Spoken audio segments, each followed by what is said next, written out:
Bonjour à tous, je suis Blanche Lambert, la fondatrice de l'entreprise AB Pictoris et je vous retrouve aujourd'hui dans une nouvelle vidéo qui vous montrera comment réaliser une carte de l'OTAN de manière très simple avec Adobe Illustrator et ce à partir des fonds de cartes vierges d'AB Pictoris.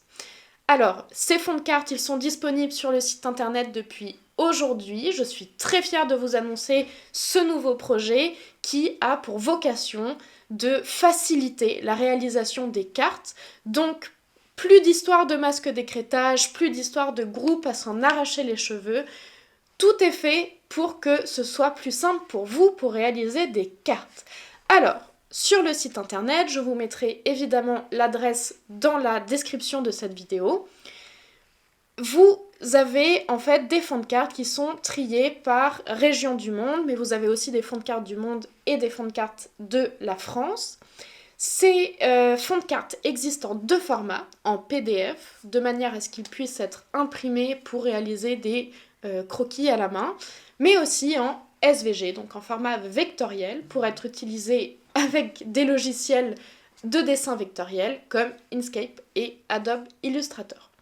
Dans le cadre de cette vidéo, nous allons voir comment réaliser cette carte de l'OTAN avec Adobe Illustrator, mais si jamais vous utilisez Inkscape, n'hésitez pas à faire un tour sur notre chaîne YouTube. Nous avons également une vidéo qui montre comment réaliser cette carte avec Inkscape. Alors, commençons. Je veux utiliser ce fond de carte. Je vais donc cliquer sur télécharger en SVG. Ce sera téléchargé. Hop. Voilà, comme ceci. Et ensuite, vous allez l'ouvrir avec Adobe Illustrator. Hop. Vous obtenez donc le fond de carte, évidemment. Et dans les calques, si vous ouvrez le premier calque, vous avez bien tous les calques qui sont ici. Alors, contrairement à Inkscape, on ne peut pas directement faire groupe vers calque, mais c'est très simple. Tout ce qu'on a à faire, c'est ajouter des calques et transférer chaque groupe dans un calque. Hop, il m'en manque deux. Et voilà. Je supprime le dernier. Et on a bien ce fond de carte, bien organisé. Alors, effectivement, on devrait, hop, renommer, tac. C'est vrai que sur Inkscape, c'est un peu plus simple, mais c'est pas grave, tac.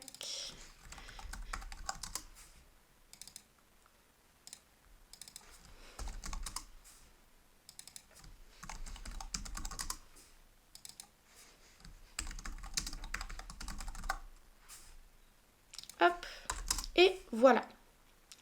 Hop. Maintenant, ce qu'on a à faire, c'est à dégrouper en fait ce qu'il y a dans chaque calque. Donc on fait un CTRL-SHIFT-G ou alors on clique sur le calque, on fait un clic droit et on fait dissocier. Tac, c'est très simple aussi.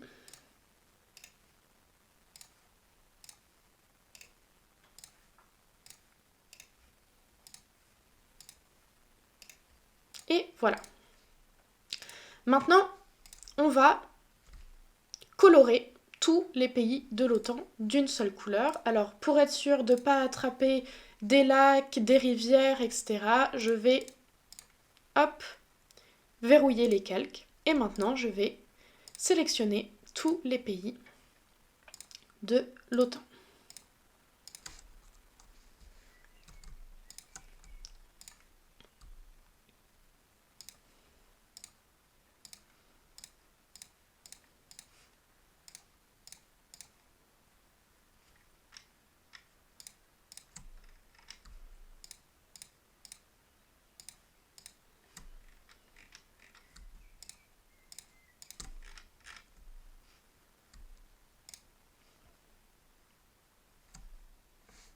Hop, tac, tac. On n'oublie pas non plus les îles Féroé qui appartiennent au Danemark. Hop, je pense que je n'ai oublié personne pour le moment, on verra. Hop, je double-clique sur la couleur de fond et je donne, alors peut-être pas comme ça, hop, peut-être quelque chose comme ceci.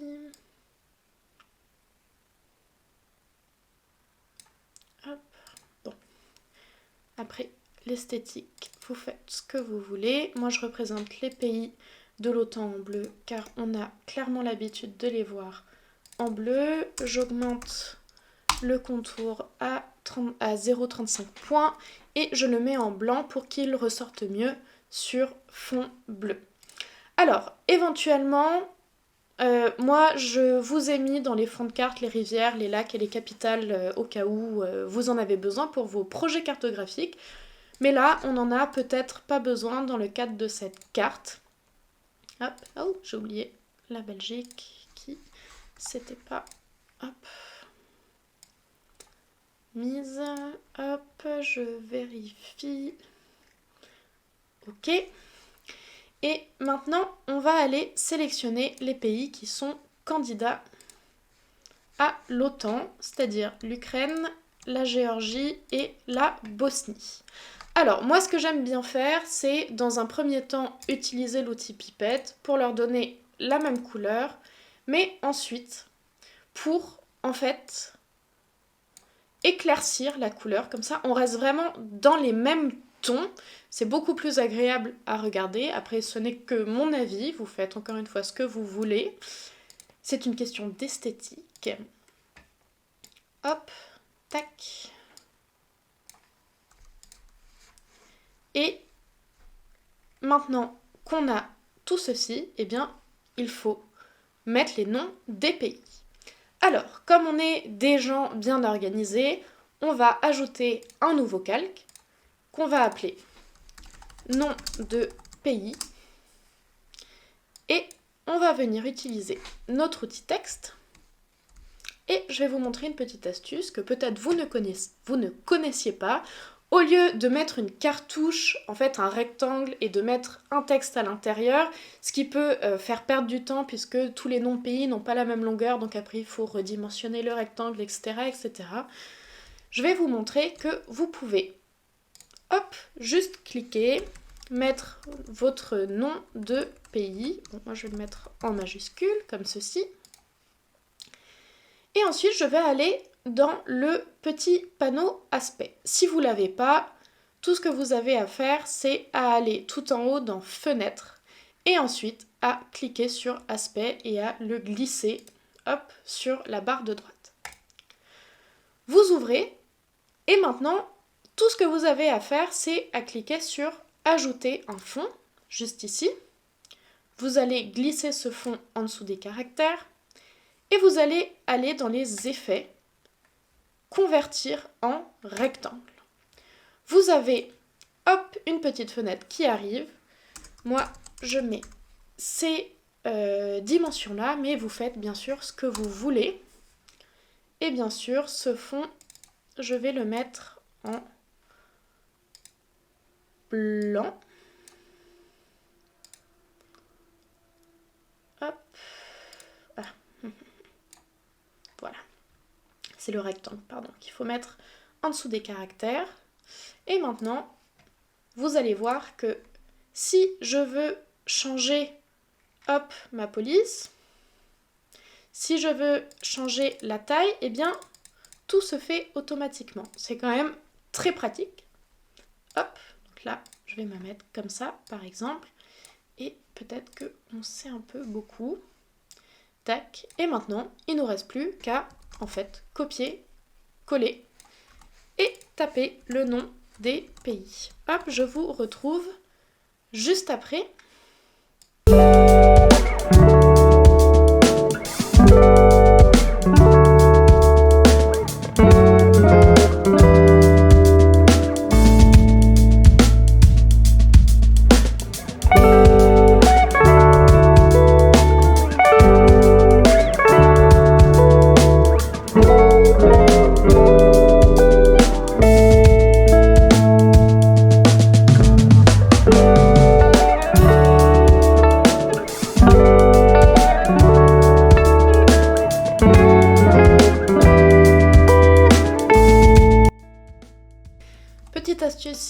ne connaissez pas l'ordre des pays baltes, eh bien c'est très simple, du nord vers le sud, ils sont en ordre alphabétique, c'est un petit moyen de s'en souvenir, donc Estonie, Lettonie, Lituanie.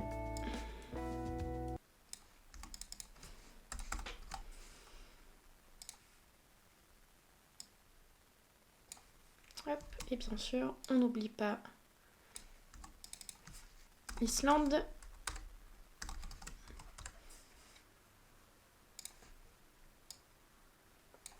Et hop, l'île de Man.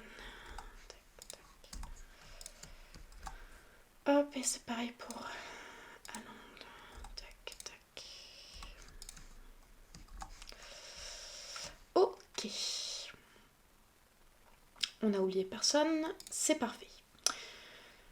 Autre petite astuce, si vous trouvez que vos noms de pays sont trop grands et que vous voulez les redimensionner sans avoir à tout redimensionner un par un, vous pouvez hop, cliquer directement pour sélectionner tout ce qu'il y a dans le calque nom de pays. Vous faites un clic droit, vous faites transformation, transformation répartie. Et ensuite, hop, moi je veux baisser du coup de 90%. Et tout se met à l'échelle. Parfait. Maintenant, ce que... ah oui, là, Adobe Illustrator n'arrive pas à lire ceci, c'est pas grave. Ok, et surtout, il l'a pas mis au milieu. Bon, ok, c'est pas grave. Maintenant, il faut qu'on fasse notre petite cartouche pour la légende, évidemment, puisque pas de carte sans légende. Donc, on va ajouter un calque qu'on va appeler légende. Je viens prendre mon outil rectangle, juste ici, et je viens faire un petit encadré que je mets blanc avec éventuellement un petit contour gris que je mets très fin et éventuellement d'ailleurs on peut baisser un petit peu l'opacité, mais ça c'est très subjectif, vous faites ce que vous voulez. Une fois qu'on a le petit encadré, on va reprendre l'outil rectangle pour hop, mettre la couleur des pays de l'OTAN. Je fais un copier-coller pour mettre la couleur des pays candidats à l'OTAN. Et maintenant, je prends l'outil texte et je viens écrire pays membres de l'OTAN. D'ailleurs, je viens le mettre en régular, comme ça, hop. Et ensuite, je viens prendre pays membre de l'OTAN, je copie, je colle et j'écris pays candidat à l'OTAN. Alors, pour être sûr que ce soit bien aligné, hop, je sélectionne le texte, le rectangle, hop, j'aligne au centre. Pareil pour ici. Et maintenant, je sélectionne les deux zones de texte et je veux m'assurer que c'est bien aligné à gauche et les rectangles qui sont bien alignés au centre. Comme ça, c'est plus propre. Ensuite, je sélectionne le texte et le rectangle. Je groupe. Pareil pour le deuxième. Je viens rétrécir un petit peu ma zone de texte. Et je viens grouper ceci de manière à ce que je puisse en fait sélectionner ensuite l'encadré derrière et tout bien centré. Alors, moi je trouve qu'il y a un peu trop.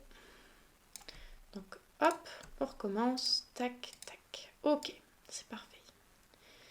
Je mets ça comme ceci. Ensuite, moi je vais déplacer l'échelle juste là. Tac. Je groupe. Et je viens déplacer ça ici. Super. Je peux même éventuellement faire ceci pour être sûr que tout soit bien aligné. Hop. Voilà. Maintenant, ce que je vais faire, c'est que là, c'est bien, on a le fond, mais il faut bien mettre les crédits et les sources, puisqu'il faut toujours des crédits et des sources sur une carte. Je viens copier et coller cette même zone. Tac. Et tout ce que je viens faire, c'est écrire réalisation, AB Pictoris. Et les sources, c'est bien l'OTAN en 2024. Hop. Je vais bien m'assurer que tout est bien aligné. Tac. Et je vais changer pour mettre ma police, comme ceci. Maintenant, hop, avant de tout sélectionner, au cas où, hop, et la page, non. Tac, tac. Ok. Et maintenant, on a bientôt fini, mais il me manque le titre. Je vais donc ajouter un calque que je vais appeler titre. Je viens, alors moi c'est comme ça que je fais mes titres, mais vous faites comme vous le souhaitez. Je viens mettre un petit encadré. Alors j'aurais pu faire exactement la même technique, c'est vrai, mais moi j'aime bien quand ça dépasse un petit peu. Hop, ensuite je prends ma zone de texte, je tape l'OTAN en 2024. Hop, et effectivement je garde la même police. Par contre je mets ça en gras et j'augmente considérablement la taille de la police. Je sélectionne le rectangle et hop. Non, je préfère comme ceci. Je groupe et je centre. Ça va me le centrer au milieu. Tac. Après, c'est peut-être pas forcément. Hop. Tac. Et je vais peut-être mettre ça un petit peu en transparence aussi pour que ça ressorte mieux. Parfait. Et maintenant, notre carte, elle est finie. Tout ce qui manque, ça va être de l'exporter. Alors, pour exporter, je fais un CTRL ou commande A, clic droit, exporter la sélection. Hop. Je viens sélectionner mon emplacement.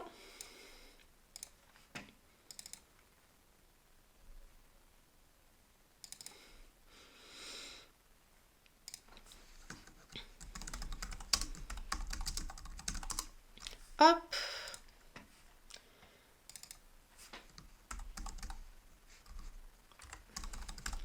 Voilà. Peut-être pas besoin de mettre autant. Vous pouvez évidemment choisir le format ici. J'exporte mon fichier. Hop. Alors, moi, ce que je vous conseille pour enregistrer aussi votre projet Illustrator, c'est d'enregistrer sous un format Illustrator et pas un format SVG. Hop.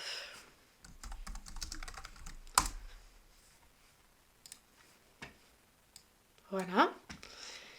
Et maintenant, je vais regarder ce que donne ma carte. Et ma carte est bien là. Et j'ai fait tout ça en moins de 20 minutes. Voilà. Alors, n'hésitez pas à vous abonner si vous souhaitez voir plus de vidéos dans ce style. Nous allons également bientôt lancer toute une petite série de vidéos qui montrera des petites astuces sur Adobe Illustrator, sur Inkscape si vous utilisez aussi Inkscape, mais aussi sur QGIS si vous utilisez QGIS dans le cadre de vos études ou de votre métier. Et bien sûr, si vous souhaitez vous former à la cartographie un peu plus en profondeur, AB Pictoris propose aussi des cours particuliers et des cours en groupe en partenariat avec Eurajapis. N'hésitez pas à les regarder, toutes les informations seront dans tous les cas en description de cette vidéo. Maintenant, il ne me reste plus qu'à vous souhaiter une très bonne session cartographique à la suite de cette vidéo. N'hésitez pas non plus à nous envoyer les résultats de vos réalisations. Et je vous remercie bien sûr pour votre attention. Merci beaucoup et puis à bientôt.